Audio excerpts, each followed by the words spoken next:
and happy Wednesday to y'all. The following Zoom session is being recorded and will appear later today on my YouTube channel, Math with Mayo. There are two different classes that may be observing this session.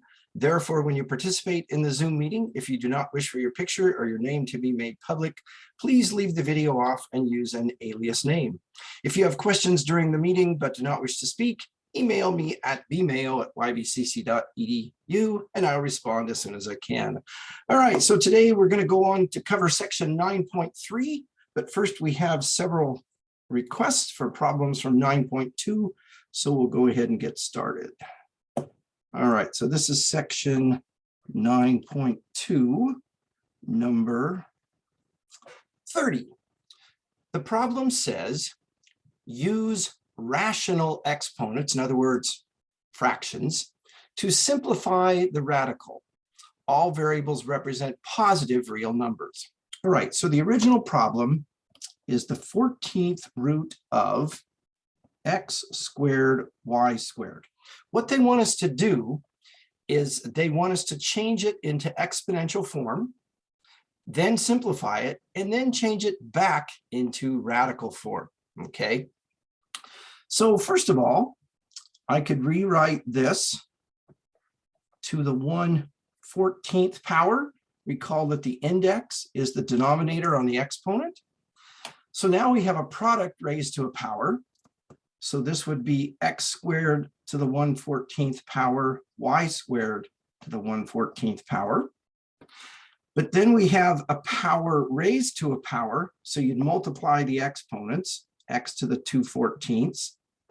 Same thing here, y to the 2/14ths.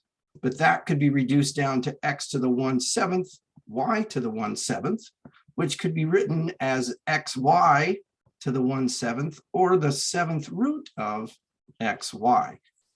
And there are easier ways to get there that we'll be exploring later, but for now, that's the way to get there. Any questions on that problem before we go on? All right, this is also in section 9.2. This is number 40. It says, simplify the expression. And we have the 9th root of, let's see here, 125 x to the 6th power. The variable represents a positive real number. So that means we don't need to worry about absolute value bars. And we're taking an odd root anyway, so we still wouldn't have to worry about absolute value bars. All right, now, this one's a little bit trickier. If we take 125 and do the prime factorization of it, we get 5 cubed. So this could go in the place of this, which would give us the 9th root of 5 cubed x to the 6th, okay? Which is 5 cubed x to the 6th to the 1/9 power, converting it into exponential form. But now we have a product raised to a power, so we're going to take each factor in the product and attach the 1/9 power outside of it. But now we have a power raised to a power and a power raised to a power, so we would multiply the exponents. So this would be 5 to the 3/9, x to the 6/9, okay? But let's see, we could reduce that down to 5 to the 1/3, x to the 2/3. Now this is where things get a little bit tricky, okay? I want the same index to pull out of each of these. So think of it this way. This could be written as 5 to the 1/3 power, x squared to the 1/3 power. Why would I do that? Because now I've got 5x squared to the 1/3 power, which is the cube root of 5x squared. And I know that's a tricky problem. You'll get used to it. It just takes time. Okay, let's see. Number 42. 9.2, number 42. Simplify the expression. The variables represent positive real numbers. We have a negative sign outside of 25 s to the 8th t to the 6th, all raised to the negative 3/2 power. Keep in mind this negative out front, it's like a -1 times this. So this negative exponent is attached to this base. So I could rewrite this as -1 over 25 s to the 8th t to the 6th, all to the positive 3/2 power. Okay, we move that base down below the fraction bar, it changes the sign of the exponent.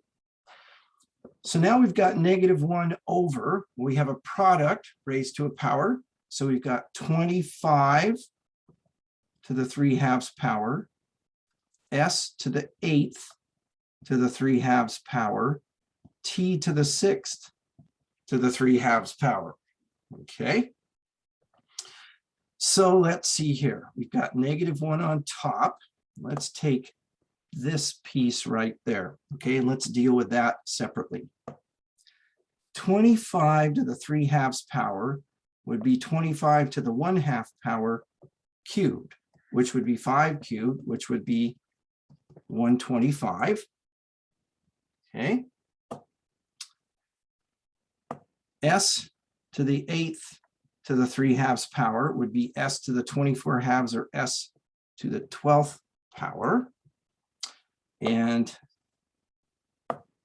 t to the 6th to the 3/2 power would be t to the 18/2 or t to the 9th power. So here's our final answer. Okay, let's see, that takes care of that. I've got some more, another problem here. So let's see here.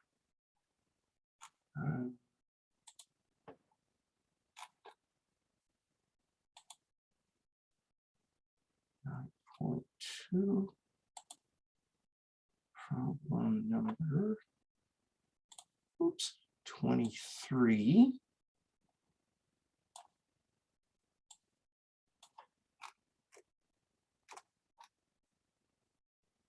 Okay, so this is also from section 9.2, number 23.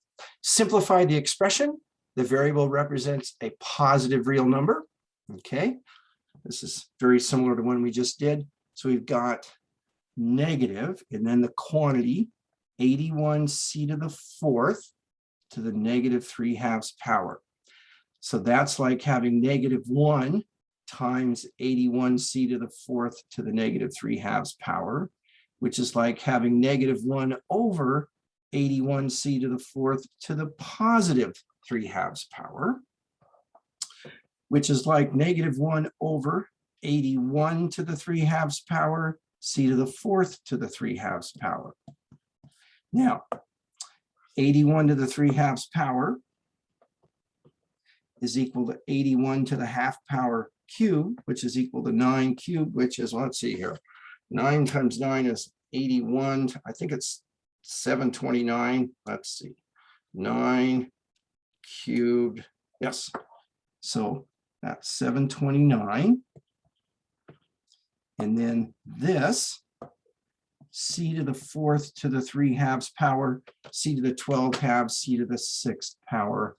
And so that's our final answer, or you could write it with a negative sign out in front of the fraction.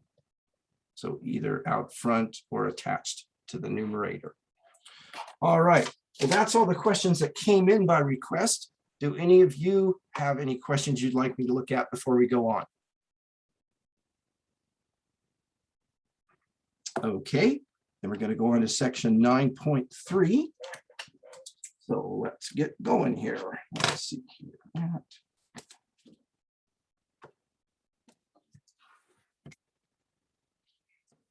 We're going to look at some rules that are not new rules. They are radical forms of exponential rules that we've learned in the past. So first of all, let's start out with this one. In fact, we just used this a little while ago. If we have a product raised to a power, we attach that outside power to each factor inside of the product and then go from there. Well, let's say that our exponent was 1 over n. Then this would be a to the 1 over n times b to the 1 over n. Again, we take that exponent outside and attach it to each factor inside. Well, let's take this and translate that into radical notation. It would look like this. The nth root of ab equals the nth root of a times the nth root of b. So what that means is if we have a product inside the radical, in other words, if the radicand is a product, we can pull apart each factor and take the nth root of each factor separately. Okay, now that is provided that these are real numbers. In other words, that we're not taking the even root of a negative number. Okay, so let's apply that to some problems. Give me just a second here. All right. This says simplify the expression. Now, what we need to do is think about what they mean by simplify, because our answer might even look more complicated than our original problem. So if we go back to the days before scientific calculators, before perhaps any calculators, when mathematicians were working with radicals and they were trying to simplify, the definition of simplify kind of means take everything outside the radical that you possibly can. Okay, now let's say you've got the square root of 36. Well, that's 6. That's nice, clean and easy. But the square root of 28, is there something we can do with it? Is there something we can take outside to reduce that amount inside? And that's what we're going to look at. Okay, now, before we do that, let's take a look at this. What is the square root of 4 squared? Well, if we went the long way and changed it into exponential notation, this would be 4 to the 2 over 2 power, because keep in mind there's an implied 2 as an index, and that would be 4 to the 1 power, which is 4. So the square root of 4 squared is 4. What about the cube root of 8 cubed? That would be 8. What about the 14th root of 412 to the 14th power? That would be 412, because the exponent and the index would look like that, brought out, which would look like that, which would look like that. So what we get from that is this. The nth root of a to the n equals a if a is greater than or equal to 0. In other words, the index and the exponent, if they match, they end up reducing each other out because you get that. Now, that's if a is greater than or equal to 0. What if a is negative? Well, then if we're taking an odd root, it works, but if we're taking an even root of a negative number, no can do, right? That doesn't produce a real answer. So how are we going to use this whole thing? Well, we're going to take 28 and we're going to break it down into factors looking for perfect square factors. For instance, 28 is 4 times 7. 4 is a perfect square, 7 is not, but we can't break 7 down any further. So this could be written as the square root of 4 times 7. Then using this rule we just looked at a little while ago, this can be broken apart into the square root of 4 times the square root of 7. But the square root of 4 is 2, so we get 2 square roots of 7 as our final answer. Now, as I said, the answer may not look simpler than the original problem, but the definition of simplifying here means pulling everything out of the radical that we possibly can. So we've reduced the radicand from 28 down to 7.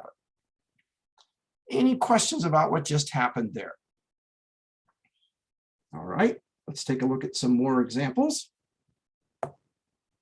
9 times the square root of 54. And again, it says simplify each expression. Well, 54 is 9 times 6. 9 is a perfect square. 6 is 2 times 3, so that doesn't get us anywhere. So I'm going to rewrite this as 9 times the square root of 9 times 6, which is 9 times the square root of 9 times the square root of 6. Splitting that up, but this is 9 times 3 times the square root of 6. The square root of 9 is 3, which is 27 square roots of 6. So I've simplified the radical. Questions there?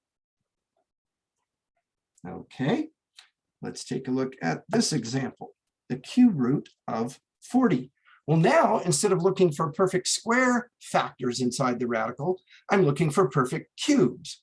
Well, 40 is 8 times 5, and 8 is 2 cubed. 2 times 2 times 2. So I could rewrite this as that, and then split it apart like that. The cube root of 2 cubed is 2, so I get 2 times the cube root of 5. Let's go back and do this problem again. Now, let's say that off the top of my head, I don't know that 8 is a factor of 40, and I certainly don't know that 8 is 2 cubed. I'm like the deer in the headlights, don't know what to do. So worst case scenario, let's take this 40 and let's break it down into its prime factorization. Oh, 2 cubed times 5. So there's a cube. So now I've got this,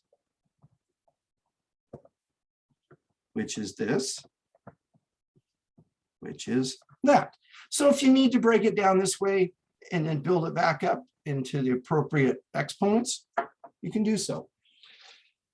How about this one? The fourth root of 32. Well, let's see. 32 is 2 times 16, which is 2 times 2 times 8, which is 2 times 2 times 2 times 4, which is 2 times 2 times 2 times 2 times 2, which is 2 to the 5th power. However, my index is a 4. So what I'd like is 2 to the 4th power. But I could split this back apart as 2 to the 4th times 2 to the 1 power. Okay. So I could write it like that. Why would I want to do that? Because the nth root of a to the n is a if a is positive or greater than 0. So this becomes 2, and then still inside the 4th root of 2. Any questions there? All right, continuing on. We have the square root of 50x squared. Now, it says simplify each radical expression. All variables represent positive real numbers. So I don't have to worry about absolute value bars. We can assume all the variables are positive. Well, 50 is 25 times 2, which is 5 squared times 2. So I could write this as 5 squared times 2 times x squared. Now, I'm going to do a little bit of a shortcut here. Ordinarily, based on what I did earlier, the next step would be this. And then from there, I do that. Okay, I'm still going to do that. But what I'm going to do instead is I'm going to skip this step, and I'm going to say the square root of 5 squared is 5. The square root of 2 is still stuck inside. The square root of x squared is x, and get to the answer without that splitting up step, so to speak. Okay, let's take a look at this one. The square root of 75, b to the 8th c. 75 is 25 times 3, which is 5 squared times 3. So I could write this as 5 squared times 3 times b squared times b squared times b squared times b squared times c. Now, why am I breaking that b to the 8th apart? Because if I have squares, those will reduce out with the index of a 2. Okay. Don't panic if you're thinking that's way too much work. You're right, it is, but I'm getting there. Just hold on. All right. So the square root of 5 squared would be a 5 outside the radical. The square root of b squared would be a b outside the radical. The square root of b squared is a b outside the radical. The square root of b squared is a b outside the radical. The square root of b squared is b outside the radical. What have I got left inside? 3c. So I've got 5b to the fourth square roots of 3c. Okay. Now, hang on a second here. Get that one. We're going to look at a better way of doing this. Okay. Let's just look at the square root of b to the 8th. I can write it like that and break it apart and get this, which is basically what I did over here. But consider this. If the index, or I should say, if the exponent, if it matches the index, great. They reduce out, we pull the base outside.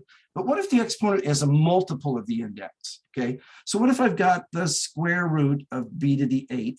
Wouldn't that become b to the 8 over 2 or b to the 4th? Okay, so if I've got an exponent that's a multiple of an index, rather than splitting it apart like this, I can just think of it as this and reduce it out and get the answer. Okay, so let's go back and do this problem again, thinking of it that way. So 75 is 25 times 3, or 5 squared times 3. So I've got 5 squared times 3, b to the 8th. 8 is a multiple of the index, and then c. So this is going to be a 5 outside. That's going to be b to the what? 8 divided by 2, b to the 4th, and then that inside. So that goes a bit quicker. Any questions on that one? Okay, let's take a look at this one. The 5th root of 64 x to the 10th y to the 5th.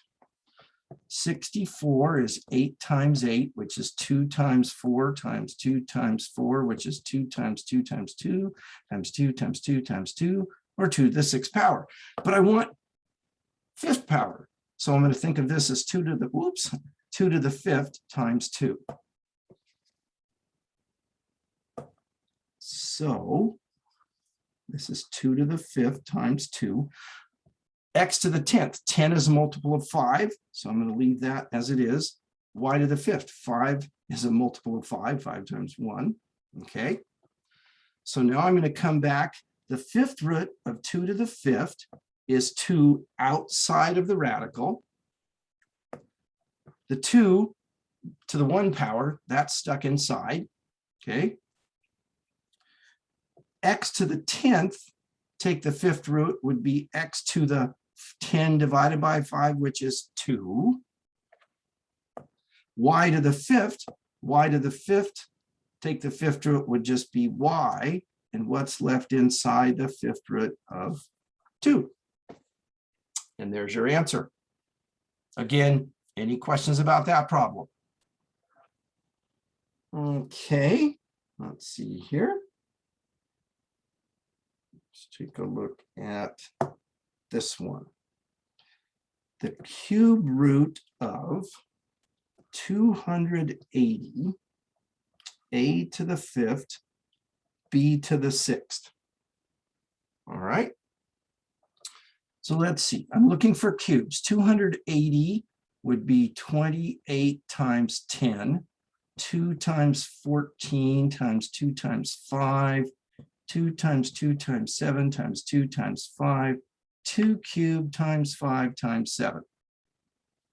Okay, I'm looking for cubes. So now I've got the cube root of 2 cubed times 5 times 7.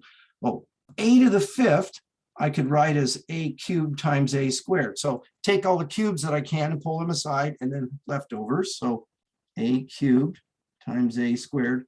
B to the 6th, 6 is a multiple of 3, so I'm going to leave that alone. Okay. So I've got it broken down into cubes and leftovers. The leftovers are going to be left over as they'll stay inside. The cubes, we're going to uncube them and bring the bases outside. The cube root of 2 cubed is 2 on the outside, okay? This isn't going anywhere. This isn't going anywhere. The cube root of a cubed is a outside. This isn't going anywhere. The cube root of b to the 6th is b to the 6th divided by 3 is b squared. So I've got 2ab squared times the cube root of 5 times 7, 35a squared. And we multiply the numbers back together that are inside. Let me put this a little bit closer to where it should be, like that. Okay. Any questions there?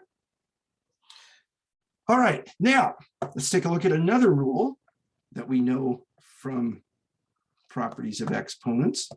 A quotient raised to a power, you attach the outside power to both the numerator and denominator of a quotient. What if this was a over b to the 1 over n power? This would be a to the 1 over n power over b to the 1 over n power. Let's translate that into radical notation. That would be the nth root of a over b would be the nth root of a over the nth root of b. So basically, if we have a quotient underneath a radical, we can separate the numerator from the denominator, 2 separate radicals, same index. Again, they must both be real. Okay. Now, how are we going to use that? Let's say we've got the square root of 3/4. That's equal to the square root of 3 over the square root of 4, which is the square root of 3 all over 2, because the square root of 4 is 2. Okay. We actually used this rule back in 9.1, but I didn't mention it. I just kind of did it because knowing that this was coming later. All right. Let's say we've got the 5th root of 2 over 243. Well, that's equal to the 5th root of 2 divided by the 5th root of 243. 243 is 3 times 81, which is 3 times 9 times 9, which is 3 times 3 times 3 times 3 times 3. So we've got the 5th root of 2 over the 5th root of 3 to the 5th. So we've got the 5th root of 2 over, what's the 5th root of 3 to the 5th? It is just 3 outside the radical. Okay, let's see here.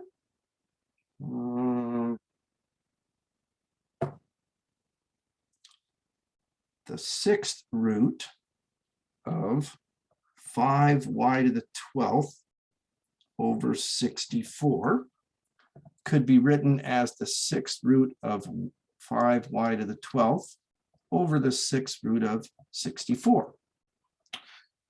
Well, I can't do anything with the 5 on top, but y to the 12th, the 6th root of y to the 12th would be y squared outside of the radical, but I've still got the 6th root of 5 left inside. Okay, this thing's still inside.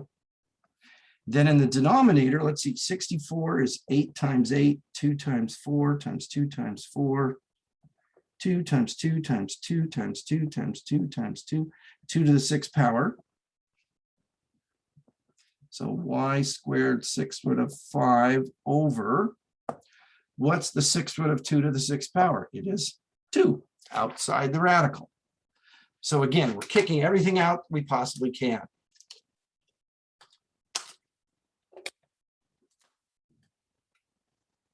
Okay, now, just as we can take a radical that has a fraction inside and separate the numerator and the denominator, we can take a problem where they're already separate, square root of 128 over the square root of 2, and if they have the same index, which they do, we can put them together so go the other direction. But now I can take 128 over 2 and reduce it down to 64, and the square root of 64 is 8. So you get that. So instead of pulling it apart, we're putting it together. How about this one? The square root of 75y to the 5th over the square root of 3y becomes the square root of 75y to the 5th over 3y, which is the square root of 25y to the 4th, which is 5y squared. Okay. Now, 2x plus 3x equals 5x, right? Because these are called like terms. They have the same variables, so we add their coefficients, or 7y minus 3y would be 4y. These are like terms. They have the same variable, so we would subtract their coefficients. We're going to look at like radicals. So let's say I've got 5 times the square root of 7 plus 3 times the square root of 7. Well, that would be 8 times the square root of 7, because the radicals are alike. If I had, let's see here, 11 times the square root of 3 minus 2 times the square root of 3, that would be 9 times the square root of 3, because those are like radicals. Okay, let's say I had 30 times the cube root of 6 minus 10 times the cube root of 6. That would be 20 times the cube root of 6. So far, so good? All right, now, suppose that we have something like this. 9 plus the square root of 45 plus the square root of 20 plus 16. And it says simplify by combining like radicals. What we need to do, first of all, is write this so it's somewhat legible, is we're going to simplify each radical before we try and combine them. Okay, this is 9 plus, let's see, 45. I could rewrite that as the square root of 9 times 5. Okay, but the square root of 9 would be 3, so I'd have 3 square roots of 5. So in other words, the square root of 45 becomes 3 square roots of 5. Okay. Then the square root of 20 would be the square root of 4 times 5. The square root of 4 is 2, so 2 square roots of 5, and then plus 16. So I simplified this into that, and this into that. Okay. Now, combining like terms, those go together, and those go together. I can't put the 25 and the 5 square roots of 5 together. They're not alike. But by simplifying these two radicals, we see that they are like radicals, add their coefficients. Okay. Now, that doesn't mean that every radical is going to simplify down and match the other ones. Some will, some won't. So we have to be careful and not assume too much. But okay, let's take a look at this one. The square root of 20 plus the square root of 125 minus the square root of 80. Well, 20 is 4 times 5.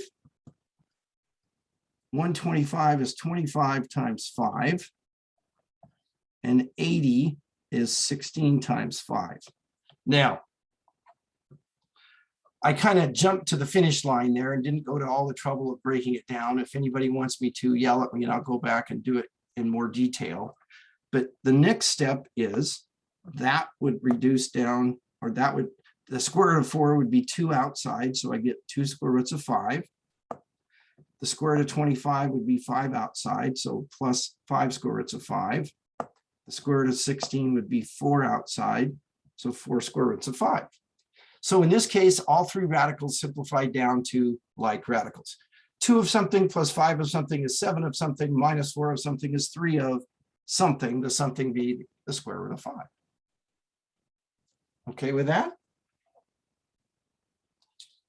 Okay, let's take a look at, let's see here. This one.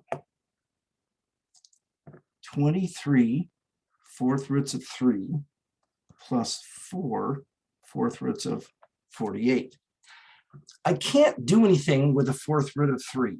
However, the fourth root of 48, 48 is 2 times 24, 2 times 2 times 12, 2 times 2 times 2 times 6, 2 times 2 times 2 times 2 times 3, 2 to the 4th times 3.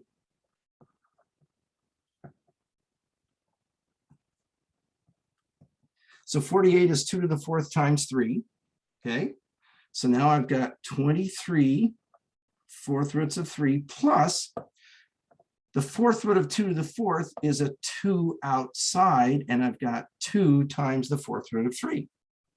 But 23 of them plus 2 of them is 25 fourth roots of 3. Okay, let's take a look at this one. The square root of 80m minus the square root of 128m plus the square root of 288m. All right. 80 is 16 times 5. 16 is a square. So the square root of 16 is 4, so I get 4 square roots of 5m. Okay. 128 is 64 times 2. 64 is a square, so minus 64 times 2 times m. And the square root of 64 is 8, so minus 8 square roots of 2m. Okay.